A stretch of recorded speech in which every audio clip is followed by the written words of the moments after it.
So I mentioned in the beginning when we started the mimer that actually this mimer is a very structured mimer if one gets to understand the flow of the whole mimer. So on page 44, there's a little chart there. I'm going to go to that page and at least just look at part of the chart of what the levels are. I also realized I forgot to mention one thing, even though it's self-understood, but I think it helps just to spell it out so it'll be more clear. And that is that in Chassidus, when we talk about Avodah Zarah, idol worship, is different than the way most people talk about it without Chassidus. Without Chassidus, most people understand idol worship means not to believe in idols, to believe in any kind of force other than Hashem. And that's what it means, Avodah Zarah. In Chassidus, there are two mitzvahs that have to do with belief. One is the mitzvah to believe in Hashem. Yes, that Hashem is the one who was always here and he created the world and he created everything and he runs the world and so on. And that's called the mitzvah to believe in the existence of Hashem. There's another mitzvah, which is the mitzvah to believe in the unity of Hashem. So this is what we had in the Maimer that we learned earlier in the year, Micha Mocha. And he actually said that these two mitzvahs stem from two different psukim. Anochi Hashem Elokecha, I'm God, your God, that took you out of Egypt. That's making a statement that Hashem is the God of the universe and the creator of the universe, and he's the one who makes everything happen. Shema Yisrael Hashem Elokeinu Hashem Echad, that's the mitzvah of to believe in the unity of Hashem. And these two things, either one is considered Avodah Zarah. In other words, if a person doesn't believe, God forbid, in Hashem, that's of course Avodah Zarah. If they believe anything else is responsible for the creation of the world and the managing of the world. The second thing is, even if I believe in Hashem, but if I believe that Hashem is not Echad, and there are other things in the world that have independent power other than Hashem, that's also Avodah Zarah. And that's what this Maimon is talking about. Different levels, one more subtle than the other, that is Avodah Zarah by, or at least associated with that, by recognizing and attributing independent power to something other than Hashem. So let's look at page 44. The first and the lowest level is, these are the language we use on Chassidus, but it's a pasuk. Ozav Hashem esaras v'yat yechov mazalos. So this is pure Avodah Zarah. And that's what it means, that the ministers, they choose, those that choose the ministers instead of the king, which means they believe that the ministers are running the country, not the king. And they say that Hashem is not running the world anymore. He gave it over to the hands of the stars, the moon, and the constellations, and they are sort of in charge. That's Avodah Zarah in its purest form. Then comes number two, second level, that the ministers, they choose the ministers instead of the king, not because they don't believe that the king is running things, but because one has to thank the waiters. That's the Chamra, the Mora, the Wusa, the Shakya. Which means that the mazolos, the constellations, and the sun, and the moon, and the stars, they have some degree of independence, but they're not entirely and totally in charge. That's the second level. Then the third level is to choose Hashem over the ministers, and that's because I recognize that all the ministers, which means all the forces of nature, the stars, the sun, the constellation, all these things, they're only like an axe in the hands of the chopper. So these are the first three levels. This is the way it's supposed to be be'emes, rather first two levels. Two levels meaning to say that we're sort of deviating from the pure emunah in Hashem, in oneness of Hashem. The third level is that just choosing Hashem, you're not choosing the ministers, but the reason behind it, what's motivating me are the benefits. Because I know that Hashem is permanent, and therefore the benefit that I'll get from him, that'll be permanent. The benefits I'll get from the ministers might be greater, might be bigger, but it's temporary.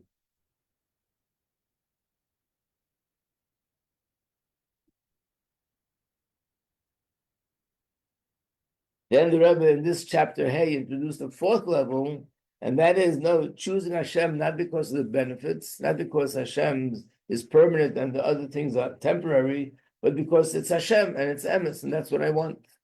The fact that he mentions the point about being temporary is only something which indicates that it's not emes, and only Hashem is emes. But the reason why I want Hashem over the ministers is not because of the monetary benefits or the other Gashmitic benefits, but because I want to connect to what's emes. And when we get it from Hashem, that's in the premise of Hashem. When we get it from the Klippa, then it's external, that's not getting it from the ministers. So up until number 4, that's Perek Hey. Number 5 is the Perek Vav, who is going to introduce something even deeper than that. Let's go to Perek Vav. Let's start Perek Vav. The Tzarech Lahavin, we still need to understand. So now we already explained that the Chacham, which is the clever one, which are the Yidden, chose the king over the ministers because they want to connect to the emes. Gam the Birzeh, even according to this explanation, Shebechir is a pikach, that the smart person choosing the king over the ministers is loy mitzad te'elos. It's not because of any benefits, but mitzad the milas hamela, because he wants the greatness of the king. And that's why he's mevater, is ready to forego al ribu hashpa, on the abundance of influence that he's going to get. That means that Bchirasi B'Hamelech is choosing the king, he mitzad seichel. There's still a logical process that leads for him to choose the king, which is what the Medrash says. The Medrash says, Kulam is Chalfa, and all the others are temporary. They replace Umakalim is Chalaf, and the king is permanent. Roy Levata, so therefore it makes sense to forego on what I can get from them. Let's turn the page 224. And this is in Mamar in English, the Mamar Beyom Ashtei Asar. Therefore, they're ready to forego al riboy hashpa habay de asarim, ready to forego to the tremendous amount of benefits, the abundance of benefits that come from the ministers, and he'd rather choose by hashpa hamatzum semes, the measured sustenance that he gets from the king himself. In other words, because the Medrash says they all replaced and the king is not replaced, that means there's a certain logical process that leads to this person to making this choice. What's the logical process? The logical is that being that this is temporary and this is permanent, that means this is emes and this is not. But how does he get to it? Because of a certain logical, thought process. So what's wrong with that? Because in the Medrash, it appears that it's not connected to a logical thought process. But the Medrash who connects this choosing the king with the pasuk, my share, my soul is one with Hashem. Mashma, from there it appears, the fact that he didn't choose Hashem, that the choosing Hashem, when you say Hashem is my portion, my soul is connected to Hashem, that means there's no necessary logical process that leads to that conclusion. Just saying I and Hashem are one, so therefore Hashem is like, this is my father, so I choose him. So how do we reconcile the two things? That on one hand, the Medrash seems to imply that there's a logical thought process that leads to it. On the other hand, from the pasuk implies that it's just like unacceptable or inconceivable any other way. It's not a matter of a logical process. There's no logical thought process that leads to this, some sort of calculation. The Rebbe is going to explain that they both go together hand in hand. The Kudus Abir, who the core of it is as follows. If we would just go by seichel, logic itself in its own right, machriach lirtes rag b'zeh shetev lo. Logic itself dictates that I should choose that which was best for me. Or they use a better word here in English, compels. In other words, logic, this is me, this is my essence, this is my brain, this is my thought, this is who I am. And logic is always there, as we know, for self-preservance, to defend myself. Logic will always be there for me to get and to pursue what I need for myself. So too, in terms of a logical process, we always say this, that if we would just trust logic alone, let's say when it comes to Torah mitzvahs, a person would never be observing mitzvahs properly. And the reason is because logic is influenced by self-personal interest. And not influenced in a way that I know that it's corrupt, but I'm doing it anyway, but it's in a way that I don't recognize it, which means I'm making a decision. Is this better or that is better? If I have a personal gain in one way over the other, then my logic will make perfect sense. To me, it'll make perfect sense that that's the way that I should go. And not because I say to myself, oh, it's really the wrong way, but because I'm going to get benefits, I'll tell myself it's the right way. No, it's clear to me that this is the right way, but not because of pure logic, but because of my invested interest. That influenced my logic to make this thing make sense to me. And again, we don't have to be a rocket scientist to figure that out. We see it in life all the time, where people are arguing certain points, and you're sitting to yourself, scratching your head, I can't believe that this makes sense to this person. But it makes sense to them. Why? Because they want it to make sense, so it's going to make sense. In fact, you see that when you argue with people about what's going on now in Eretz Yisrael, October 7th, Hamas, the Israelis, who's to blame, you're shocked to hear things that people are saying. And when they say it, they're actually saying something which seems to be logical, but it's clear that it's coming not from a place of logic, it's coming from a place of bias. Because in logic, how could there even be any logic that'll say that the victim is the one that's at fault, and the people who are the ones who are attacking and murdering and doing all those horrific crimes, we have nothing to say to them, just mainly keep criticizing the victims. They shouldn't fight back so strong. Doesn't make any sense. But to many people, many people, it makes perfect sense. They don't even realize that it doesn't make any sense. That's because seichel is influenced by personal interest. Same as over here. Seichel in itself is always looking out for itself. Even if a person says, I want to think objectively. So they think they're thinking objectively, but still, deep inside, seichel itself is always looking out for itself and for its own benefit. So seichel itself will find reason, will actually produce brilliant ideas. Remember that everyone spoke about honoring parents. The Rebbe said, like, what could be more logical than honoring parents? They're the ones that brought me into the world. They're the ones that raised me. And everything parents have to go through, especially in the first years of a child's life, with the measles and the chickenpox and the earaches and being up late nights and so on and so forth. Someone comes along and says, you know, I have no reason to honor my parents. And you give them all these explanations. So they say, nah, everything they did for themselves. They didn't do it for me. What do you mean? Well, parents naturally love their children. So if you're hurting, it hurts them. If you're happy, if you're making progress, you're doing well in school, they're very proud. Everything they did was for themselves, not for me. Could you argue with that? No. So that is showing that even something which is purely logical is going to be another line of logic that'll reason in the other direction. Which means that if I really want something, my brain will produce all kinds of logical explanations why it's better to do it the wrong way than the right way. And it'll make sense to me that it's the right way.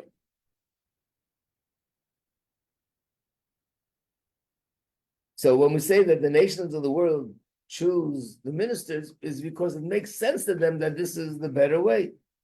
They can also understand that the king is the most important one. He's the one who's not replaced, and the ministers could be replaced. But this is the nabit, and the reason is because every human being is a yesh. We have our own mitzias. The yesh lepchinis yesh. Einem reitzen levater ala ta'ela shi'ulahem achi gdeshi kabel ma'asorim. And again, this is probably a subconscious thought process, and therefore it makes sense to them because they'll choose that line of logic that will sort of accommodate my yeshuv, that I'll have more for myself.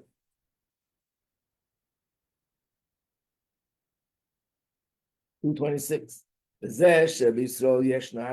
fact that you do have that recognition, that they should forego on all the benefits, which are amazing benefits. And that means there'll be less for them. They're giving up of their mitzias, and they'll rather choose elikus, who mitzad neshama.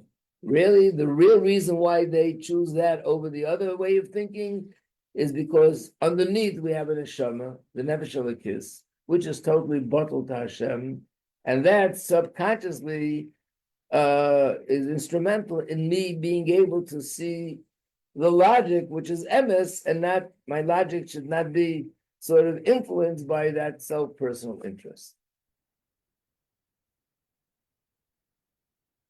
So based on this, we can say both things are true. We choose because of logic, and we choose because I have just an inherent connection to Hashem. It's my inherent connection to Hashem that will guide my logic to go in the right direction.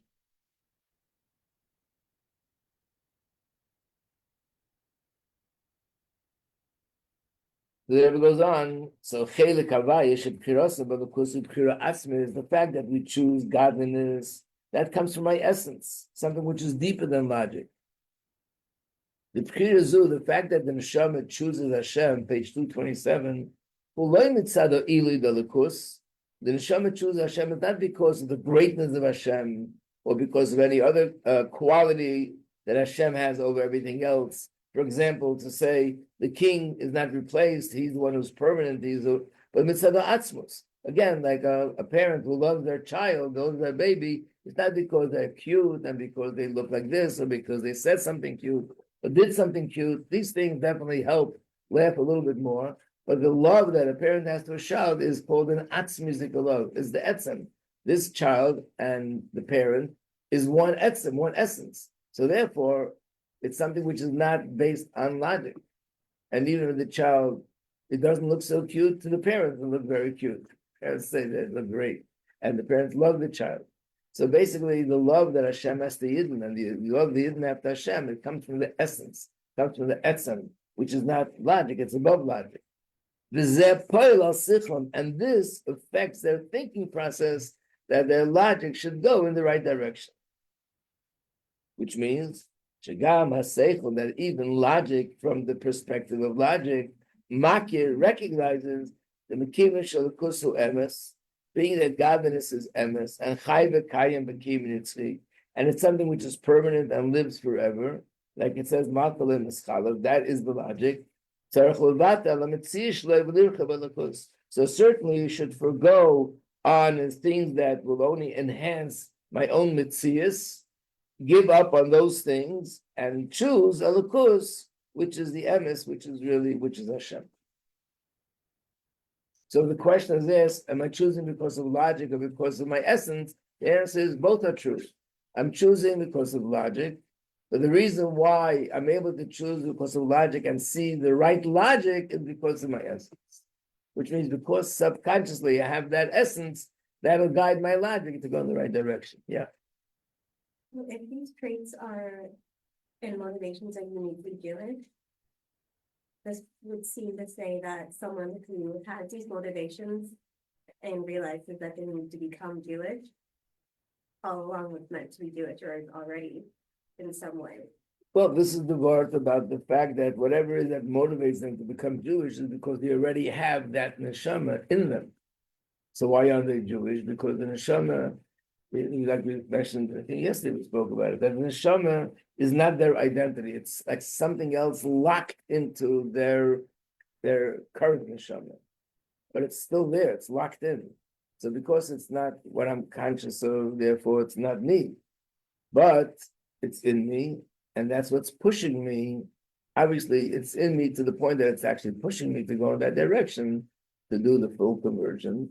And then it comes out, and that, but whatever comes out has always been there since the person was born.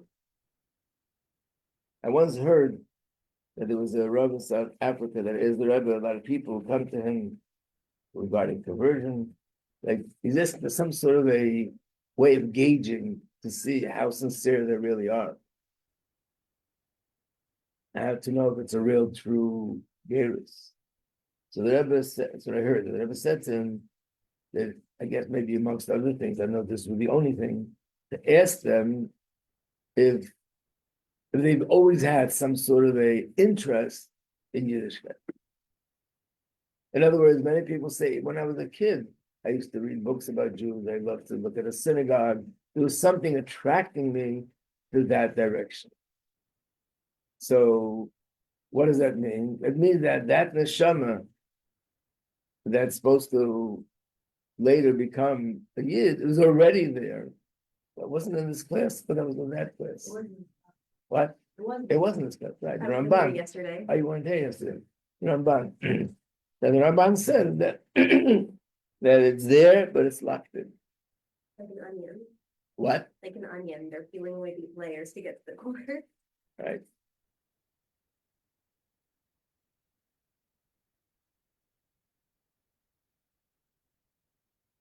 Okay. So this is a short piece. Now there's an obvious question. Does anyone have the obvious question? Which is going to be in the next piece. The obvious question is, wait a second. You're saying that logic itself wouldn't get there is only because of the essence. The essence. So why do I have to even use logic? Why can't it be just enough to choose Hashem? Because in essence, me and Hashem are one. Why is it necessary for it to go through the logical process? And why does the Medrash have to say there is a logical process why we should choose? That's where it starts getting a little bit more complicated, but hopefully we'll pull through. But you see on this chart that I showed you,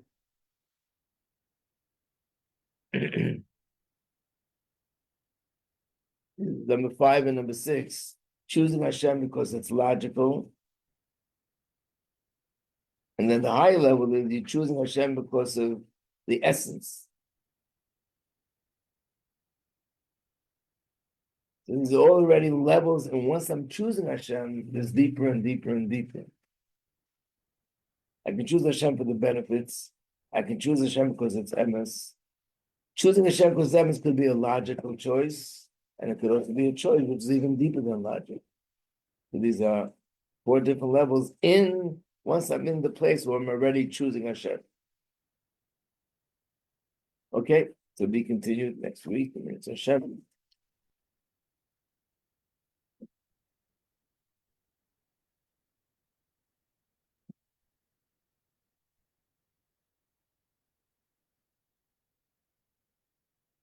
Are there girls in the dorm that got colds or have flus or not feeling well? Why? No? I don't know, they're just judging by the crowd. Okay. Got it.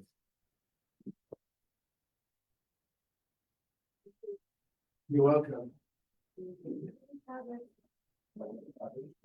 I'll see you later.